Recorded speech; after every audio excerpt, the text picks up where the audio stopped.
Hello students, this is Rani ma'am and welcome to all my students. काफ़ी दिनों से आपका मैसेजेस आ रहे थे आप लोगों के कि मैम पार्ट ऑफ स्पीच का क्वेश्चंस कुछ करवा दीजिएगा। ओके, जब भी आप स्टेट लेवल की एग्जाम देते हो ना, कोई भी स्टेट लेवल का एग्जाम दे रहे हो या सीडीएस वगैरह का एग्जाम दे रहे हो, यूपीएससी में भी, ठीक है, कभी कभी they ask you sentences and किसी वो एक वर्ड को अंडरलाइन कर देते हैं एंड ऑप्शंस डाल देते हैं कि इसका पार्ट ऑफ स्पीच क्या होगा। जनरली ऐसे वाले क्वेश्चंस मैंने सीडीएस में देखा, और आपने सीडीएस में देखा होगा लास्ट 2 साल say about 10 questions, 10 to 15 questions जो पार्ट ऑफ स्पीच पे बेस्ड हो रहा है। वैसे मैंने आपको पार्ट ऑफ स्पीच के बहुत सारे सेशंस दिए हुए हैं, ओके, कि how to identify a particular word का पार्ट ऑफ स्पीच क्या है। पार्ट ऑफ स्पीच हम किसको बोलते हैं? शब्द भेद को बोलते हैं। वाक्य में किसी शब्द का भेद क्या है, पार्ट ऑफ स्पीच क्या है। पार्ट ऑफ स्पीच क्या है? मतलब वो वर्ड सेंटेंस में नाउन है, या वो वर्ड प्रोनाउन है, या एडजेक्टिव है, या एडवर्ब है, प्रेपोजिशन है, कंजंक्शन है, हमारे 8 पार्ट ऑफ स्पीच है, इसमें से कौन सा है। और इंग्लिश में कोई भी वर्ड को ना, मैंने सिंपली आपको बोल दिया हार्ड, या मैंने आपको बोल दिया फास्ट, तो सिर्फ एक वर्ड से we can not decide the part of speech of a particular word. एक वर्ड से हम नहीं डिसाइड करेंगे, हमें देखना है कि उस वर्ड को सेंटेंस में किस तरह से यूज किया गया है, उसके अकॉर्डिंग हमें पार्ट ऑफ स्पीच को डिसाइड करना है। जैसे मैंने एक छोटा सा सेंटेंस लिखा, ये देखो, उसीलिए पार्ट ऑफ स्पीच क्लियर होना जरूरी है आपका। ओके, ये सारे क्वेश्चंस है ना, ये इस साल 2020 सीडीएस में आया हुआ है, ठीक है। सीडीएस हो या कोई भी एग्जाम हो, पहले तो आप ऐसा करोगे, पार्ट ऑफ स्पीच का मैंने इस चैनल पे उसका टाइटल दिया हुआ है फंडामेंटल्स ऑफ इंग्लिश, और फंडामेंटल्स ऑफ इंग्लिश में मैंने पूरा पार्ट ऑफ स्पीच डिस्कस किया है, सेंटेंसेस भी डिस्कस किया है, तो आप वहां से देख सकते हो, ठीक है, क्लियर हो जाएगा। मैंने आपका एक वर्ड लिख लिया फास्ट। अगर मैं आपसे पूछूं कि व्हाट इज दिस फास्ट, तो सिंपली ये वर्ड से हम नहीं डिसाइड करते हैं, we have to see the usage of this particular word in the sentence. Sentence में किस तरह से यूज है, ये देखो, ही इज फास्ट, फिर मैंने लिखा ही रैन फास्ट, फिर मैंने लिखा he is a fast runner. तो इसमें आपको डिसाइड क्या करना है कि वर्ड देख के यू हैव टू डिसाइड। कोई भी आपसे पूछे ना कि फास्ट क्या है, तो यू हैव टू से कि आप सेंटेंस में यूज करके बताओ, उसके बाद मैं बताऊंगा। और फिर मैंने लिखा दे फास्ट ऑन मंडे। देखो, a particular word fast can be use in a variety of ways, और इसका पार्ट ऑफ स्पीच अलग अलग है। ही इज फास्ट, यहाँ फास्ट किसको डिस्क्राइब कर रहा है? ही को। ही फास्ट है तो ही प्रोनाउन है, और नाउन और प्रोनाउन को डिस्क्राइब करने वाले वर्ड्स आर एडजेक्टिव्स, ओके। और ही रैन फास्ट, सेकेंड वाले सेंटेंस में जो फास्ट वर्ड है वो ही को डिस्क्राइब नहीं कर रहा है, वो किसको डिस्क्राइब कर रहा है? रैन को। ही फास्ट नहीं है, ही फास्ट रैन किया, रैन वर्ब है, रन का पास्ट टेंस रैन होता है, और वर्ब को डिस्क्राइब करने वाले words adverb. Next, he is a fast runner. कैसा रनर है? Fast runner. A person who runs is a runner. Runner को हम हिंदी में धावक बोलते हैं, दौड़ने वाले व्यक्ति रनर, ठीक है। तो स्लो रनर, फास्ट रनर, तो this runner is a noun.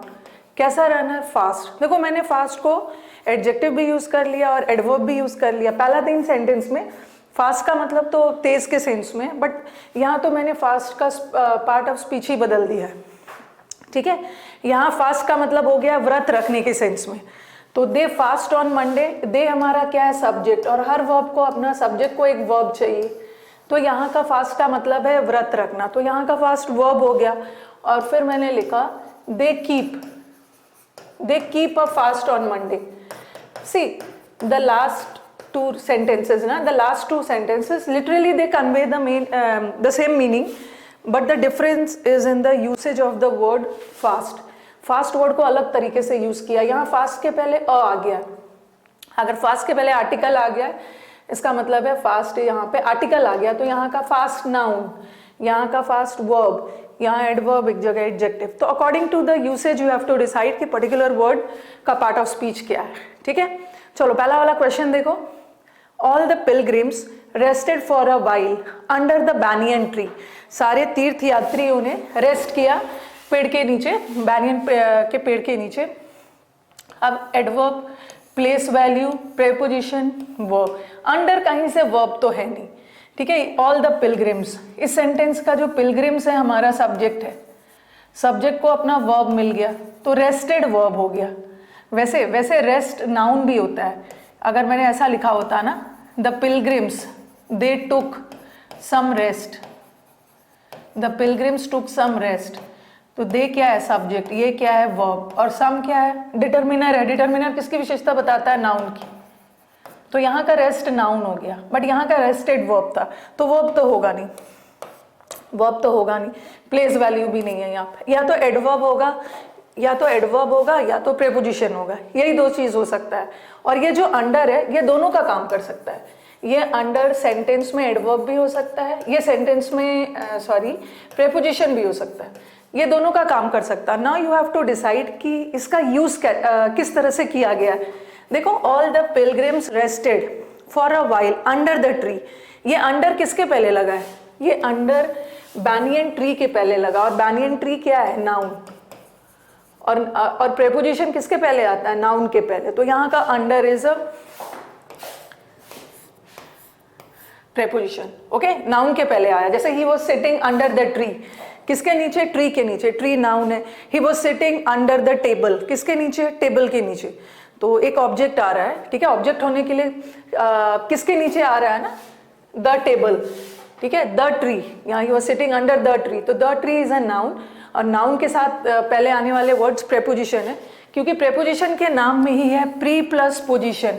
Position मतलब स्थान, और प्री मतलब पहले, तो प्रेपोजिशन का स्थान किसके पहले होता है, नाउन के पहले, ट्री के पहले। सो this is a noun, sorry this is a preposition, यहाँ का अंडर प्रेपोजिशन है। बट कभी कभी हम प्रेपोजिशन को एज एन अंडर को एज अ एडवर्ब भी यूज कर सकते हैं, बताती हूँ। इस सेंटेंस में तो under as a preposition use किया। ही वॉज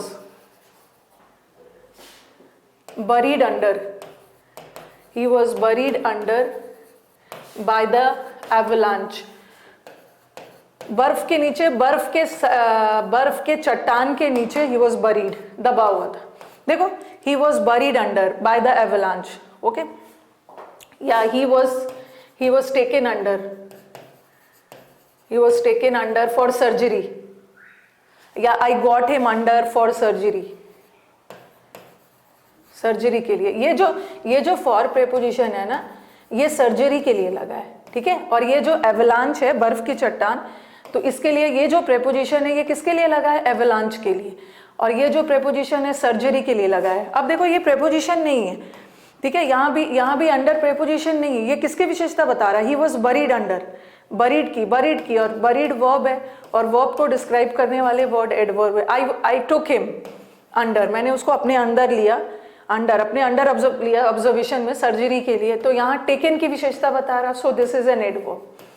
अगर अंडर नाउन के साथ यूज नहीं है ना, अंडर के तुरंत बाद कोई नाउन आ रहा है, ठीक है, अंडर के तुरंत बाद कोई नाउन आ रहा है, इसका मतलब अंडर इज अ प्रेपोजिशन।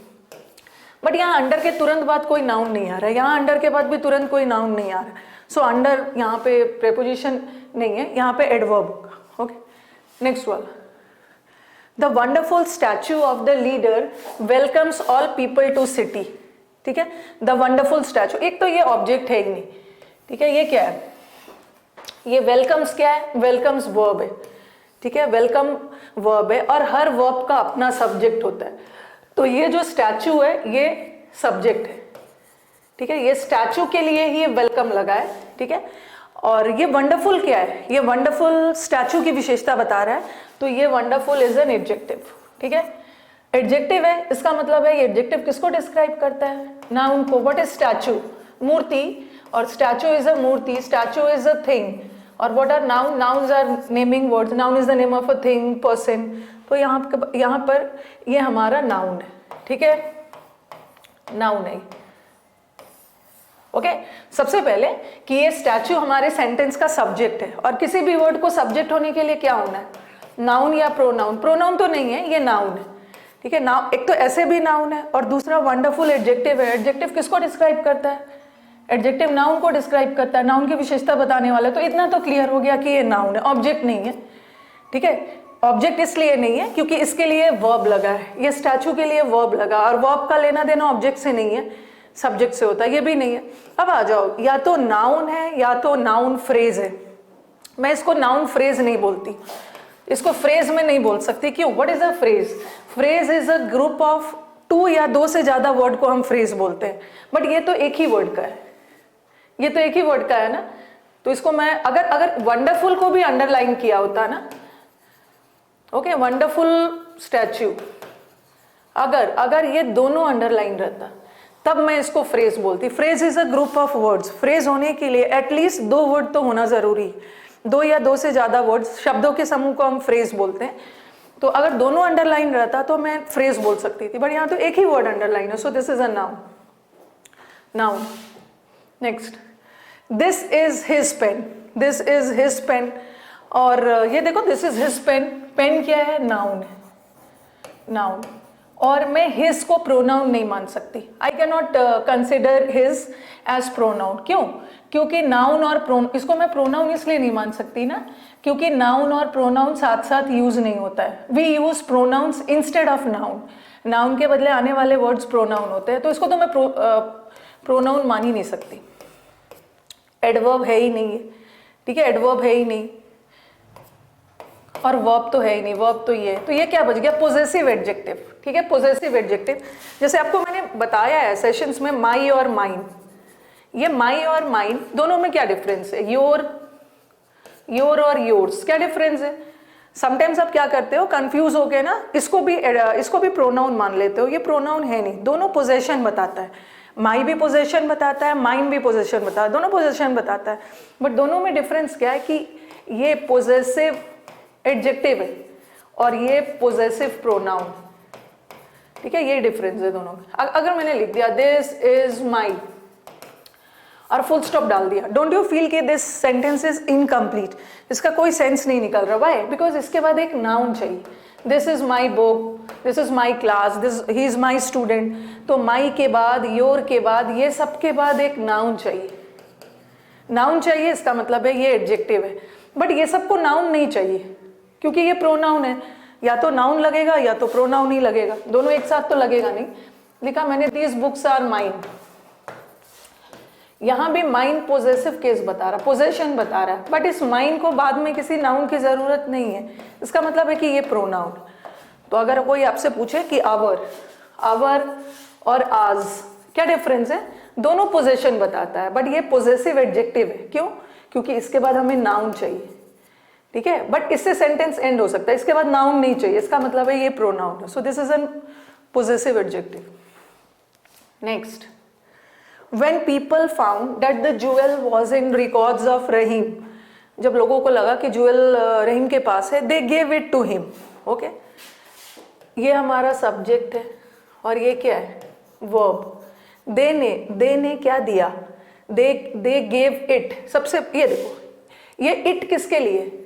ये it किसके लिए? ज्वेल के लिए, ठीक है, रत्न, ज्वेल, ऑर्नामेंट, ये ज्वेल के लिए, और द लगा है मतलब ये नाउन है, और जो इट लगा है किसके लिए लगा है? ज्वेल के लिए, और नाउन के बदले आने वाले वर्ड्स प्रोनाउन होते हैं, प्रोनाउन, ठीक है। सबसे पहले तो ये प्रोनाउन है, नाउन नहीं है, क्योंकि नाउन के बदले आया है ना, ज्वेल तो नाउन है, उसके बदले आया, ये तो हट गया।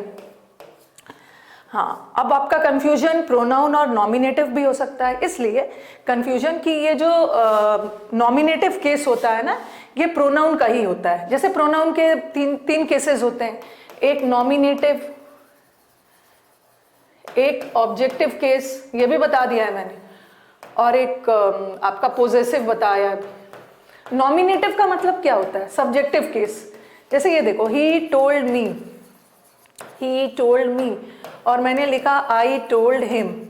यहाँ ही किसका काम कर रहा है? सब्जेक्ट का, और यहाँ सब्जेक्ट कौन है? आई, तो ही भी प्रोनाउन है और मी भी प्रोनाउन है, बट ही सेंटेंस में किसका काम कर रहा है? ही सेंटेंस में सब्जेक्ट का काम कर रहा है, तो ही प्रोनाउन का कौन सा केस है? सब्जेक्टिव को ही हम नॉमिनेटिव बोलते हैं, बट मी ऑब्जेक्ट का काम कर रहा है, इसलिए ऑब्जेक्टिव केस है। उसी तरह आई सब्जेक्टिव है और him objective.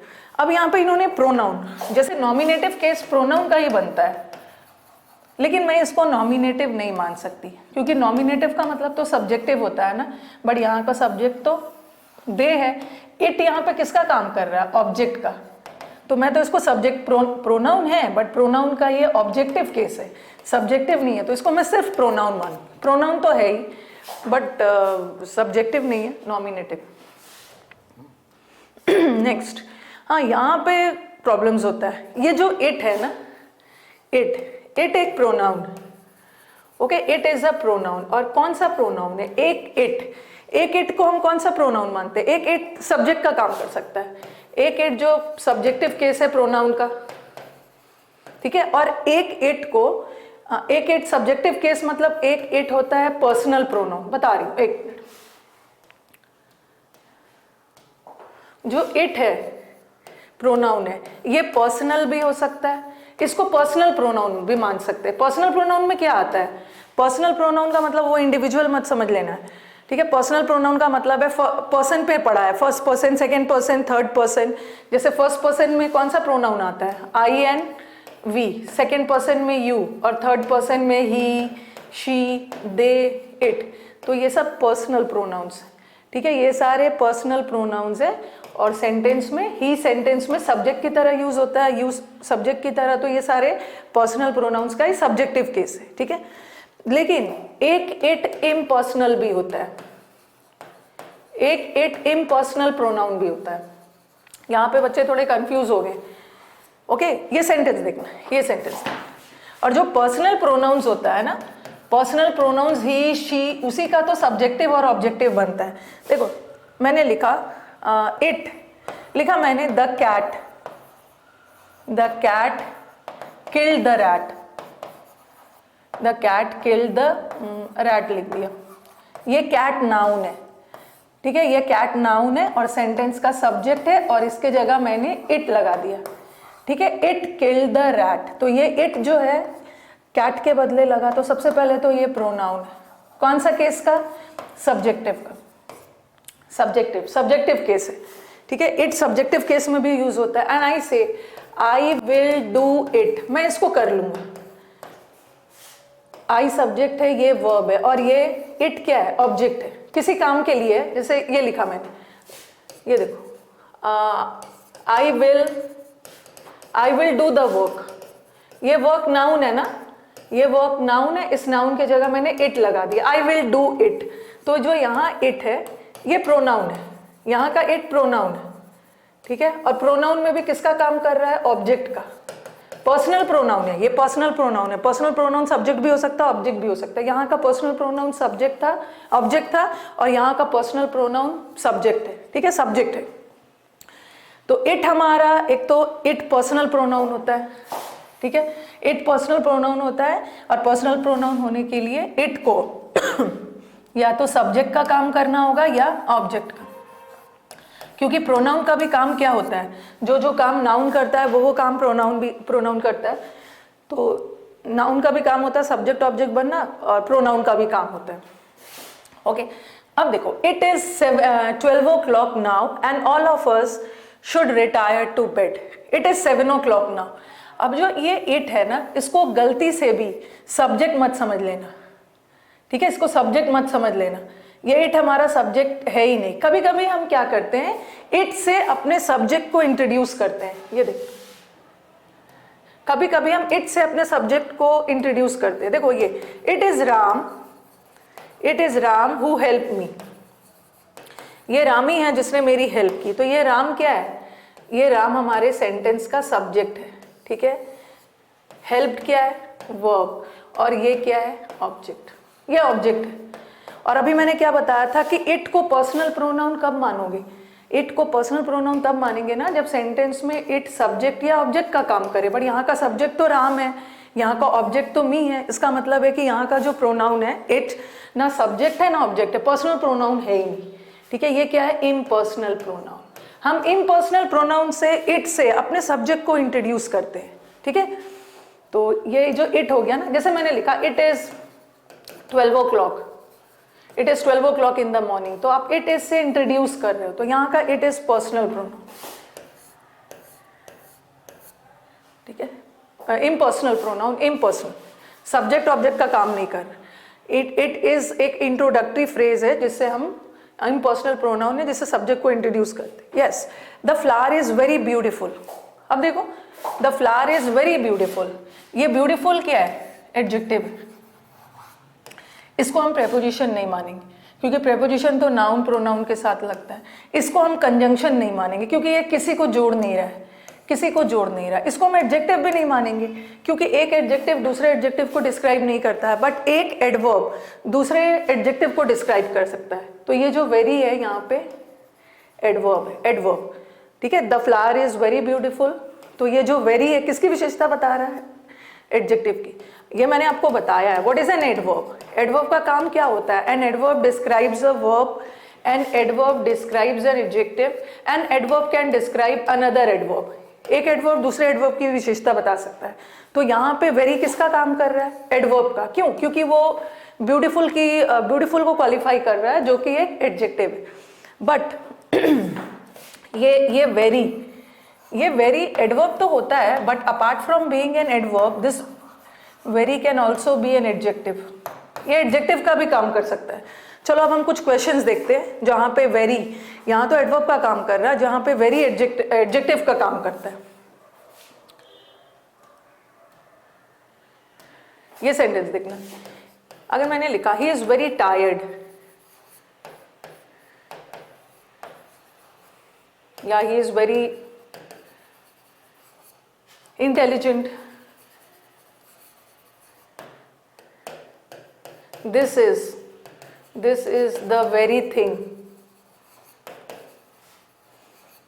this is the very thing that I want, yeah, this is the very beginning, this is the very beginning of the story। तो English very beautiful language, very beautiful, single word का part of speech अलग अलग हो सकता है depending कि वो किस तरह से यूज है। यहाँ पे वेरी को मैंने क्या बताया था? एडवर्ब बताया था ना। व्हाई? बिकॉज ये किसकी विशेषता बता रहा है? एडजेक्टिव की। तो वेरी यहाँ पे एडवर्ब हो। अब देखो he is very tired, tired को वर्ब मत समझ लेना। टायर्ड ठीक है, वर्ब का थर्ड फॉर्म है, वर्ब का थर्ड फॉर्म एडजेक्टिव का भी काम करता है। इज वेरी टायर्ड, बहुत थका हुआ है, ठीक है, बहुत थका हुआ है। तो ये जो टायर्ड है ये भी एडजेक्टिव है, और ये वेरी क्या हो गया? एडवर्ब, क्योंकि adverb can describe an adjective. Intelligent क्या है? एडजेक्टिव है। कैसे पता चला? ही की विशेषता बता रहा है। He is a pronoun, noun और प्रोनाउन को डिस्क्राइब करने वाले वर्ड एडजेक्टिव होते हैं। ही इज वेरी इंटेलिजेंट, तो यहाँ भी वेरी एडवर्ब हो गया, एडजेक्टिव को डिस्क्राइब कर रहा। अब सेंटेंस देखो, he is this is the very thing. कभी कभी हम चीजों को एम्फसाइज करने के लिए, ठीक है, एम्फसाइज करने के लिए भी वेरी, एक तो वेरी का मतलब बहुत भी होता है। ही इज वेरी स्मार्ट, बहुत ज्यादा स्मार्ट है, बहुत इंटेलिजेंट है, बहुत थका हुआ है, but this is the very thing. This is the very thing का मतलब this is the exact thing, this is the same thing. ठीक, मुझे यही चीज चाहिए जो मैं, यही चीज है जो मैं चाह रही थी। तो कभी कभी हम वेरी को एम्फसाइज करने के लिए भी यूज कर लेते हैं एज एन एडजेक्टिव। देखो यहाँ पे थिंग क्या है? नाउन, नाउन को डिस्क्राइब करने वाले वर्ड्स एडजेक्टिव हो जाते हैं। तो कभी कभी वेरी, किसी चीज पे जोर डालने के लिए हम वेरी का एज एन एडजेक्टिव भी यूज कर सकते हैं। The very thought of that person angers me, okay, this is the very beginning. ये द किसके लिए लगा है? बिगनिंग के लिए। बिगनिंग नाउन है, वेरी बिगनिंग मतलब द सेम एडजेक्टिव। तो very can act as an adjective also, but इस सेंटेंस में very as an adverb use हुआ है। ओके, तो आई थिंक देखो पार्ट ऑफ स्पीच एक ऐसा चीज है ना, एक दिन में इंप्रूव नहीं होता है, धीरे धीरे प्रैक्टिस करोगे इंप्रूव हो जाएगा। दिस बॉय, ये क्या है? शब्द, वर्ब है, दिस इज अ वर्ब, ठीक है। ये बॉय क्या है? नाउन। बॉय क्या है? नाउन। और नाउन और प्रोनाउन तो एक साथ आएगा ही नहीं, आर्टिकल तो है नहीं, आर्टिकल तो सबको पता है, तीन ही आर्टिकल। एडवर्ब है नहीं, क्या? एडजेक्टिव है। दिस बॉय, ठीक है, दिस बॉय। यहाँ पे ये दिस किसका काम कर रहा है? एडजेक्टिव का। डिटरमिनर है, ठीक है, डिटरमिनर है, ये नाउन की विशेषता बता रहा है। आई हर्ट माई सेल्फ, ये देखो जितने भी सेल्फ वाले प्रोनाउंस होते हैं ना, जितने भी सेल्फ, वैसे सेल्फ वाले सब प्रोनाउंस होते हैं, और सेल्फ, आई का माई सेल्फ, वी का आर सेल्फ्स, दे का देम सेल्फ्स। तो ये सेल्फ वाले प्रोनाउंस, ये रिफ्लेक्सिव भी होता है। एक सेल्फ वाला प्रोनाउन रिफ्लेक्सिव भी होता है और एक एम्फेटिक भी होता है। एम्फेटिक या एम्फसाइजिंग भी बोल सकते हो, एम्फसाइजिंग प्रोनाउंस।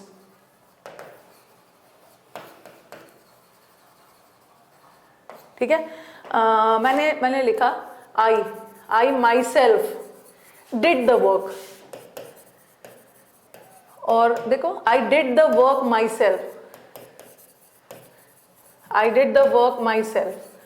जितने भी सेल्फ वाले प्रोनाउंस होते हैं या तो रिफ्लेक्सिव होगा या तो एम्फसाइजिंग होगा। एम्फसाइज करना मतलब जोर डालना। याद रखना कि जहां भी सेल्फ वाला प्रोनाउंस वर्ब के बाद आए, वर्ब के बाद आए मतलब रिफ्लेक्सिव है, और वर्ब से पहले आए मतलब एम्फसाइजिंग। और दोनों सेंटेंस में डिफरेंस है ना। मैंने अपना काम खुद किया, और यहाँ पे बोल रहे हैं मैंने खुद अपना काम किया, तो इस सेंटेंस में थोड़ा सा एम्फोसिस ज्यादा डाल रहे हैं ना, थोड़ा सा दबाव ज्यादा डाल रहे हो, तो ये एम्फसाइजिंग प्रोनाउन हो गया। ठीक है, तो अब देखो आई हर्ट माई सेल्फ, एडजेक्टिव तो है नहीं, नाउन है नहीं, एक डेमोन्स्ट्रेटिव प्रेपोजिशन कोई होता ही नहीं, और वर्ब के बाद आया, वर्ब के बाद आया है, प्रोनाउन है। ठीक है, प्रोनाउन है, प्रोनाउन में कौन सा, reflexive, reflexive. Okay, I think अब एंड हो गया। अच्छा, the ants fought the wasp, ants ने वॉस्प से लड़ा, ये भी एक इंसेक्ट ही है। एंड सब्जेक्ट है, ये वर्ब है, और ये ऑब्जेक्ट है, और जिस वर्ब को ऑब्जेक्ट मिल गया वो कौन सा वर्ब होता है, डेमोन्स्ट्रेटिव वर्ब तो है। कौन सा वर्ब होता है, ट्रांजिटिव है। ट्रांजिटिव वर्ब अपने साथ ऑब्जेक्ट लेता है डायरेक्ट, और ट्रांजिटिव वर्ब को पहचानने का तरीका क्या है, उसका पैसिव बना के देख लो। The ants fought the verb wasp, the wasp were fought by the ants, इसका पैसिव बन रहा है ना, जिसका पैसिव बन गया इसका मतलब है ट्रांजिटिव वर्ब है, और ट्रांजिटिव वर्ब अपने साथ डायरेक्टली ऑब्जेक्ट लेता है। अगर मैंने यही सेंटेंस ऐसा लिखा होता, the ants fought bravely, ants ने बहादुरी पूर्वक फाइट किया। किससे फाइट किया, क्या फाइट किया वो पता नहीं चल रहा है। ठीक है, तो यहां भी फॉट वर्ब है, but this is an intransitive verb. Intransitive verb क्यों है, ट्रांजिटिव वर्ब किसको बोलते हैं, ट्रांजिटिव वर्ब जो अपने साथ ऑब्जेक्ट लेता है, बट ये तो कोई ऑब्जेक्ट नहीं ले रहा। ब्रेवली क्या है, ब्रेवली एडवर्ब है, किसको डिस्क्राइब कर रहा, फॉट को, फॉट वर्ब है, वर्ब को डिस्क्राइब करने वाले वर्ड्स एडवर्ब है। यहाँ पे कोई ऑब्जेक्ट नहीं है, क्योंकि ऑब्जेक्ट होने के लिए नाउन या प्रोनाउन होना है, बट ब्रेवली तो ना नाउन है ना प्रोनाउन है, ये तो एडवर्ब है, और इसका पैसिव भी नहीं बनेगा। इसका मतलब है ये वर्ब तो है बट इनट्रांजिटिव। ठीक है, बट ये transitive. Last, I can hardly, last है, yes, I can hardly believe it. अब देखो वर्ब तो ये है, आई कैन, वर्ब तो ये है नहीं, क्योंकि कैन मॉडल वर्ब है। मॉडल वर्ब्स ऑक्सिलरी वर्ब होते हैं, और ऑक्सिलरी के बाद एक मेन वर्ब आया है। ठीक है, मॉडल्स ऑक्सिलरी होते हैं, सहायक क्रिया, उसके बाद मेन वर्ब आता है, तो वर्ब तो है नहीं, प्रेपोजिशन है नहीं, एडजेक्टिव भी है नहीं। ये हार्डली किसकी विशेषता बता रहा है, आई कैन हार्डली, हार्डली किसकी विशेषता, हार्डली मैं नहीं विश्वास करूंगा, बिलीव की, और बिलीव वर्ब है, और वर्ब को डिस्क्राइब करने वाले वर्ड्स एडवर्ब। तो ये तो आप सेंटेंस के थ्रू ही सीखोगे। ठीक है, तो I hope, I tried my best कि आपको समझ में आ जाए। और फंडामेंटल एक ऐसा चीज़ है ना, इट्स नॉट दैट कि आप एक दिन में सब समझ जाओगे। और मैंने इस प्लेटफॉर्म पे बहुत सारे फंडामेंटल के वीडियोस डाले हुए हैं, आप प्लेलिस्ट में जाना, वहाँ पे आपको सारा मिलेगा। ठीक है, पहले तो मैंने समझाया है हाउ टू आइडेंटिफाई, और अब हम सेंटेंसेस कर रहे हैं। ठीक है, और जो लोग इस चैनल पे पहली बार आए हैं फटाफट चैनल को सब्सक्राइब कर लेंगे। ठीक है, और सेशंस अच्छे लग रहे हैं तो लाइक कर देना, ये आपके टीचर के लिए एक बहुत बड़ा बूस्ट होगा। चलो अब मिलते हैं नेक्स्ट सेशन में। Thank you everyone.